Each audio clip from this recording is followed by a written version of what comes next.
దేశంలో 5 రాష్ట్రాల్లో జరిగినటువంటి ఎన్నికలలో మరి సమాజానికి వ్యతిరేకంగా బంగ్లాదేశ్ యొక్క ఓటర్లను అడ్డం పెట్టుకొని దుష్ట పరిపాలన సాగించినటువంటి మమతా బెనర్జీని ప్రజలు తరిగి కొట్టినటువంటి పరిస్థితి వాళ్ళు చూస్తున్నాం.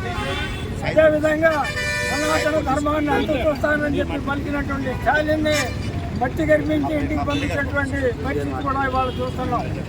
అదేవిధంగా మరి అస్సాంలో ఒక అభివృద్ధికి బార్డర్ రాష్ట్రమైనటువంటి అస్సాంలో అక్కడ ఉన్నటువంటి విదేశీయులు తరిగి కొట్టి ఒక చక్కటి సుపరిపాలన అందించినటువంటి విశ్వశర్మ ఎవరైతే ఉన్నాడో ఆయనకి మళ్ళీ 3వసారి హ్యాట్రిక్ ఇవాళ 3వసారి విజయం అందించినటువంటి ప్రజలకి అభినందనలు తెలియజేస్తున్నాం.